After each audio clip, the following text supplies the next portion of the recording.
여러분 반갑습니다. 사사기 말씀 묵상 시간입니다. 하나님께서 우리의 삶 속에서 때로는 소소한 승리를 안겨주십니다. 영적 전투에서 승리할 때 우리가 기억할 것 하나 있습니다. 그것은 겸손함입니다.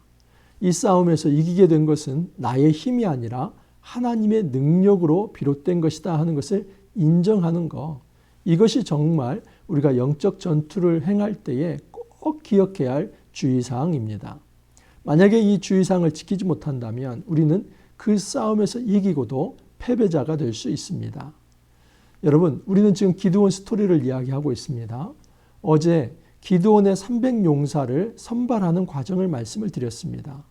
하나님께서 두려워하는 자를 집으로 돌려보내십니다. 영적 전투에 참여하는데 두려워하는 자는 그것은 참가 자격이 없다라고 말씀을 합니다. 여러분, 이 두려움이라고 하는 것은 세상이 너무나 컸기 때문에, 하지만 역으로 보면 하나님이 너무나 작아 보이기 때문에 생기는 것입니다. 사실 두려움의 다른 양태는 불신입니다. 근데 이 불신이라 하는 것이 또 다른 모습이 있는데 그것은 자기를 과신하는 것입니다. 그래서 이 불신이라고 하는 것은 두려움 플러스 그리고 자기 과신입니다. 한 마음은 두려워하기도 하고 또 하나는 하나님 없이 오히려 하나님을 두려워하지 않고 자기 힘을 의지하려고 하는 과신, 이 둘 다 불신의 다른 양태다 하는 것을 말씀을 드렸습니다. 그러면 우리는 함부로 두려워하거나 또는 자기 힘을 너무 과신하여서 하나님을 바라보지 않는 그 양극단을 주의한다는 것을 말씀을 드렸습니다. 정말 바른 신앙인은 하나님 앞에 엎드립니다.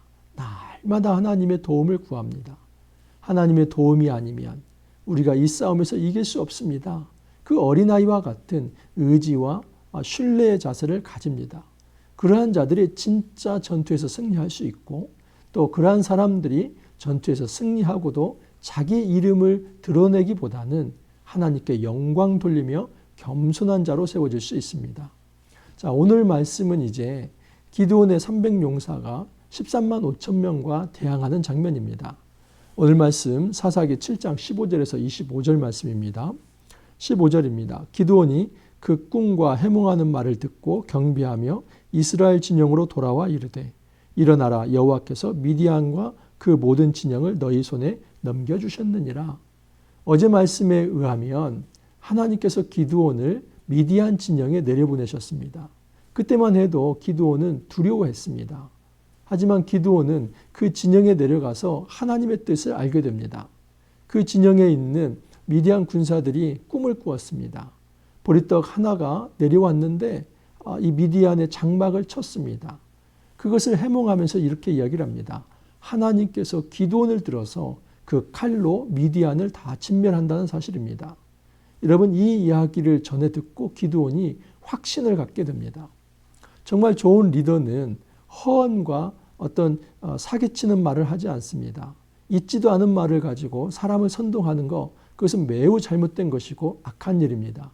하지만 하나님의 말씀에 의거해서 하나님이 주시는 그 말씀에 확신을 가지고 성도들을 도전하며 또 용기를 내지 못하는 자들을 일어서도록 하는 것은 굉장히 중요한 리더가 해야 할 일입니다. 지금 이 기드온은 이 일을 하고 있습니다. 일어나라, 여호와께서 미디안과 그 모든 진영을 너희 손에 넘겨주셨느니라. 기드온은 이제 두려워하는 자가 아닙니다. 하나님 말씀에 대한 확신을 가지고 그의 백성들이 두려움 없이 일어서도록 자극하며 도전하고 있습니다. 16절을 보면 300명을 세 대로 나누어 각 손에 나팔과 빈 항아리를 들고 항아리 안에는 횃불을 감추게 하고, 여러분 300명이 13만 5천 명과 대낮에 전면전을 한다는 것은 자살 행위입니다. 그렇게 해서는 싸움에 이길 수 없습니다. 여러분, 싸움은 전략이 필요합니다.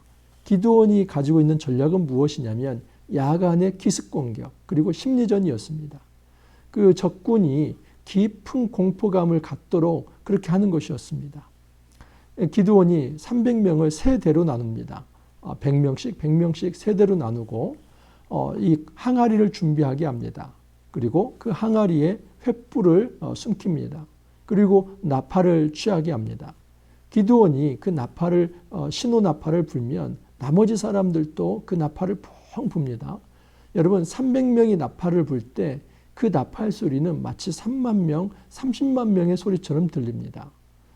오늘날과 다르게 고대에는 전기불이 없습니다. 가로등도 없습니다.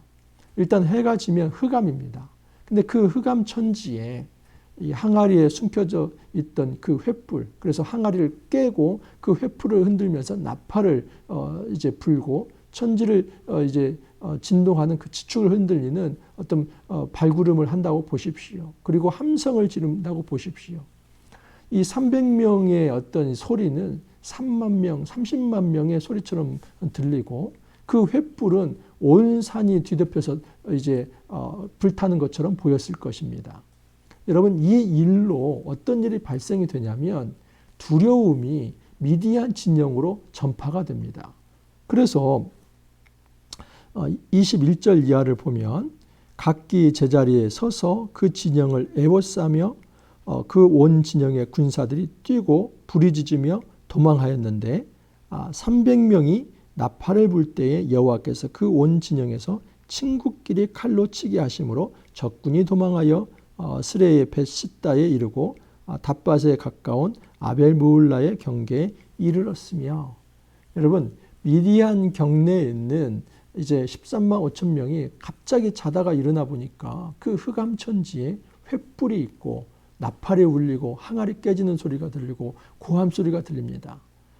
그 모습이 그냥 30만 명 뭐 그 이상의 사람들이 그렇게 하는 것처럼 보입니다. 사실은 300명인데 그것을 보면서 지레 겁을 먹고 그 흑암 중에 그 자기들 동료들끼리 칼싸움을 합니다. 그냥 이건 패닉에 빠진 것입니다. 적군 악군 구별 없이 자기들끼리 지금 그 어두운 밤 속에서 적군이 이미 내려왔다 생각을 하고 칼싸움을 합니다. 그래서 대부분 이 자중질환을 통해서 그 자기들의 그 칼날로 서로를 죽이면서 그렇게 여러분 미디안 진영이 무너지게 된 것입니다. 한 가지 중요하게 생각할 건 무엇이냐면 이 두려움 바이러스라고 하는 것이 원래는 이스라엘을 덮였었습니다. 그래서 미디안이 7년 동안 그 수탈에 갈 때 누구도 미디안을 향해서 일어서지 못했었습니다. 여러분 그런데 그리고 이 기드온도 매우 두려워하면서 하나님에게 사인을 구하고 그 상징을 구하면서 표징을 구하면서 그것이 확실하기 전까지 움직이지 않았는데 그 두려움 바이러스가 미디안 진영으로 옮겨간 것입니다. 이것은 대단한 역전이다 하는 것을 알 수 있습니다. 여러분 이 싸움이 하나님에 의해서 이루어졌다는 것을 알 수 있습니다.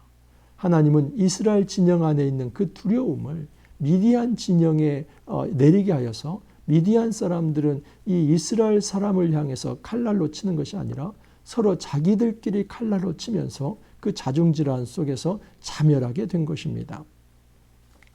자, 여기까지 생각해 본다면 이 전투는 하나님께서 이끄시는 전투이고 하나님께서 승리를 안겨준 전투다 하는 것을 알 수 있습니다. 그러면 끝까지 이 전투에 있어서 정말 하나님께 영광을 돌려야 하는데 이 전투에 있어서 한 두 가지 정도 흠이 있습니다. 그것은 무엇이냐면 18절을 보시면 나와 나를 따르는 자가 다 나팔을 불거든 너희도 모든 진영 주위에서 나팔을 불며 이르기를 여호와를 위하라 기드온을 위하라 하라 하니라. 여러분 이것은 기드온이 하는 얘기입니다. 나팔을 불 때에 이것은 군호입니다.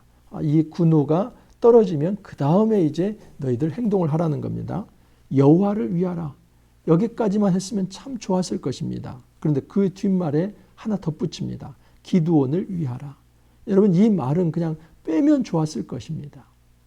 이 본문, 오늘 본문에서는 이 부분에 대해서 어떤 평가를 내리지 않습니다. 그러나 내일 본문과 모레 본문에 보면 이 말씀이 아주 미묘하게 연결되어 있습니다. 또 20절도 보면 세대가 나팔을 불며 항아리를 부수고 왼손에 횃불을 들고 오른손에 나팔을 들며 불며 외쳐 이르되 여호와와 기드온의 칼이다. 여호와야 기드온의 칼이다. 이 말은 직역을 하면 여호와를 위한 칼, 기드온을 위한 칼 이런 의미입니다. 여러분 살짝 기드온의 이름이 지금 여호와의 전쟁에 들어옵니다. 여러분 이 전쟁은 누구를 위한 전쟁입니까? 정말 누구의 이름을 드러내야 할 전쟁입니까? 그것은 여호와의 이름을 드러내는 것이 이 전쟁의 목적입니다. 하나님께서 32,000명 중에서 300명만 남겨둔 이유는 이스라엘 백성이 혹여라도 자기 힘으로 이겼다고 말을 할까 봐 그렇게 한 것 아닙니까? 그러면 이 전쟁의 목적은 여호와의 이름을 드러내는 것, 하나님께서 이 승리를 안겨주셨다는 것을 그 선포하는 것, 이것이 전쟁의 목적입니다. 근데 그 여호와의 전쟁에 살짝 기드온의 이름을 갖다 들이대는 것입니다. 여호와를 위하라, 기드온을 위하라. 여호와의 칼이여, 기드온의 칼이여. 여러분, 이 작은 타협이 이제 나중에 굉장히 아주 혼란 상황으로 나아가게 됩니다. 예를 들어서 이렇습니다. 8장 22절 이하를 보면, 이건 이제 목요일 말씀인데, 그때 이스라엘 사람들이 기드온에게 이르되 당신이 우리를 미디안의 손에서 구원하셨으니 당신과 당신의 아들과 당신의 손자가 우리를 다스려서 하는지라. 벌써 왕 문제가 나옵니다. 이제 기드온을 왕으로 세우려고 합니다. 사사시대는 왕정이 아닙니다. 그때그때 하나님이 사사를 세우시고 하나님이 사사를 통해서 대리통치하는 겁니다. 그런데 기드온이 역사의 중앙에 서고 무대에 서면서 이제 왕으로 세우려고 합니다. 근데 기드온이 이것을 거절하지요. 기드온이 그들에게 이르되 내가 너희를 다스리지 아니하겠고 나의 아들들도 너희를 다스리지 아니할 것이요 여호와께서 너희를 다스리시리라. 굉장히 기드온이 이제 겸손하고 또 자기를 높이지 않는 것 같죠. 근데 그 다음에 한번 보십시오. 24절 보면 기드온이 또 그들에게 이르되 내가 너희에게 요청할 일이 있으니 너희는 각기 탈취한 금고리를 내게 줄지니라. 여러분, 기드온이 왕은 되지 않지만 그들이 전리품으로 챙긴 그 금고리를 통해서 뭔가를 만들어냅니다. 27절을 보면 기드온이 그 금으로 에봇 하나를 만들어 자기의 성읍 오브라에 두었더니 온 이스라엘이 그것을 음란하게 섬겼다. 여러분, 이것이 기드온의 모습입니다. 지금 여기에 여호와를 위한 칼이여, 기드온을 위한 칼이여, 이 얘기를 하는 것은 지금 뒷부분에 가면 기드온의 아주 어두운 부분과 연결이 되어 있습니다. 우리는 전투를 할 때 누구의 이름을 높일 것인가, 그것을 결정을 해야만 합니다. 만약 이것을 제대로 결정하지 않고 하나님께 영광을 돌리지 않고 살짝 자기의 이름을 거기에 넣으려고 한다면 그것이 처음에는 드러나지 않은 문제이지만 나중에는 그것이 씨가 열매를 맺어서 아주 이제 그 공동체를 파멸로 이끌어가고 비극으로 이끌어갈 수 있다는 사실입니다. 또 하나의 문제가 있었습니다. 23절 이하를 보면 이스라엘 사람들은 납달리와 아셀과 온 므낫세에서부터 부름을 받고 미디안을 추격하였더라. 기드온이 이 싸움에서 사실은 300명을 가지고 해야 하는데 에브라임 지파 사람들을 불러 모읍니다. 그래서 그들이 요단 나루턱을 지키게 합니다. 여기 수로라고 표현되어 있습니다. 그래서 지금 요단 동편에 왔던 미디안 사람들이 요단강을 건너서 다시 동쪽으로 가는 그 길목을 차단하게 한 것입니다. 이거 지혜롭다고 생각할 수 있을 것입니다. 실제로 이 에브라임이 그 수로를 지켰기 때문에 거기서 대다수의 많은 미디안 군을 이제 진멸을 합니다. 여러분, 하지만 이것은 원칙을 어긴 것입니다. 하나님은 300명을 통해서 이 싸움을 하게 하신 겁니다. 그러면 300명을 통해서도 분명히 이미 그 전투에서 적들이 자중질환을 통해서 자기들끼리 자기의 칼날로 죽었기 때문에 하나님의 그 이제 어떤 전투 속에서 하나님이 이끌어 가실 거고 그 하나님을 신뢰했어야 했는데 이 300명이 이제 자기의 힘보다는 또 다른 사람들을 끌어들여서 이 전투에 참여하게 합니다. 자, 이거 역시도 내일 본문과 연결되는데 내일 본문 에브라임 사람들이 기드온에게 이르되 우리를 이같이 대접하면 어찌 됨이냐 하고 그와 크게 다투는지라. 여러분, 에브라임 사람들이 이런 얘기를 합니다. 기드온에게 너가 왜 우리를 부르지 않았느냐 하면서 이 에브라임 사람들이 기드온과 그냥 전쟁을 하려고 합니다. 근데 그때 기드온이 지혜롭게 얘기를 해서 에브라임 사람들을 다독이는 것이죠. 여러분, 이 전투에서 지금 여기에 대한 평가를 하는 것은 아니지만 이것이 뒷이야기들과 굉장히 미묘하게 문학적으로 연결되어 있습니다. 제가 무슨 얘기를 말씀드리려고 하냐면 이 영적 전투를 할 때에 그 겸손함을 잃어버리고 조금이라도 자기의 공명심이나 자기의 명예를 섞으려고 한다면 그 당시에는 문제가 되지 않을지 모르지만 조금만 시간이 되면 그 공명심과 그 어떤 명예욕과 그 교만이 싹이 터서 나중에는 비극으로 나아갈 수 있다 하는 사실입니다. 그러므로 여호와의 전투, 영적 전투를 할 때 우리가 한 가지 생각해야 할 것은 무엇이냐면 누구를 위한 싸움인가? 그것을 꼭 생각을 해야만 합니다.